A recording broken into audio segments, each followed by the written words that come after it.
The text came at midnight. Just one line, stripped of warmth. This year, just your sister's family. I stared at the screen, my chest hollow. Not even a phone call, not even an excuse. Just a dismissal, like I was an afterthought. For years, I bent myself small to fit into the corner of my father's affection. But that night, clarity settled in. I would not beg for a seat at his table. I would build my own, and I would make sure he saw it. It wasn't always this way. When Mom was still alive, Thanksgiving meant laughter that carried through the house, her cooking filling every corner. Dad wasn't tender, but he was present.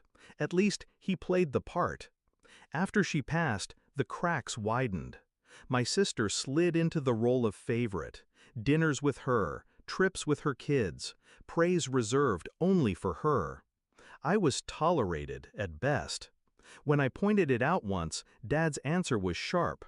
Stop being dramatic. Family doesn't keep score. But he kept score. Every year. The text proved it. This time I didn't spiral. I didn't plead. I didn't even reply. Instead, I planned. Because 3 months earlier, I'd closed on something no one in my family knew about. A mountain ranch.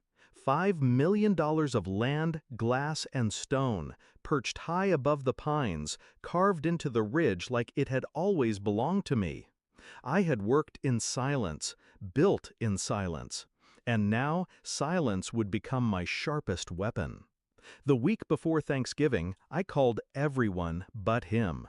Uncles, cousins, old friends, neighbors who used to watch me from their porch when Dad forgot to pick me up from school. Each invitation was laced with warmth. Come eat with me. Bring the kids. You'll see. No one asked where. I wanted it to be a surprise. And when the day came, the mountain came alive. The driveway filled first. Luxury SUVs, old beat-up trucks, a caravan of faces I hadn't seen in years.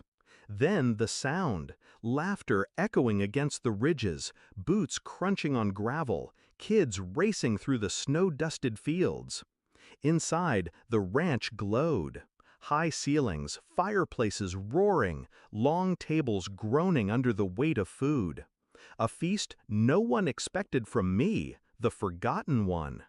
Every smile, every hug, every toast tasted like justice. I kept my phone on the counter, face down. It buzzed once, twice, then again. I ignored it, carving turkey while my cousin told me I'd outdone myself. But when dessert hit the table, I flipped the phone over. 21 missed calls. 6 from Dad. 15 from my sister. They had seen the photos. Because I had posted them carefully. Not brash, not boastful, just images of a family gathered around my table. Candles glowing, children's faces lit with joy, laughter frozen mid-frame.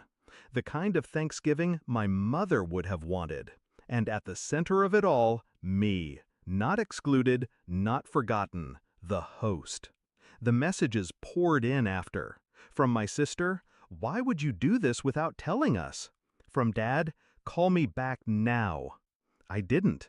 I waited until the night wound down, until every guest left full and smiling, until the ranch fell into silence again. Then I called him. He answered on the first ring. His voice was sharp, edged with fury. "You went behind my back. You humiliated us." I let his words hang in the air, then cut them down with one sentence. "You told me not to come." I listened. Silence. Then, for the first time in years, his voice cracked. I didn't know you had something like this." That was the truth of it. He hadn't thought. He hadn't known, because he never cared to look. I didn't argue. I didn't scream. I simply said, "Enjoy your next Thanksgiving. Just your sister's family." And I hung up. Since that night, the calls haven't stopped. Invitations, half apologies, attempts to fold me back into a dynamic that no longer exists.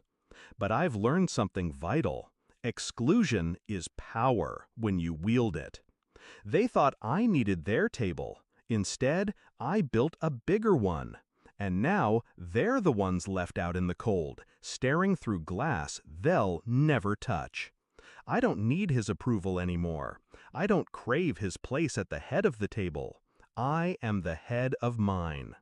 And every Thanksgiving forward, when the laughter fills these walls, I'll remember that text.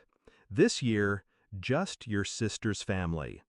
The moment he closed the door, and I realized I was free.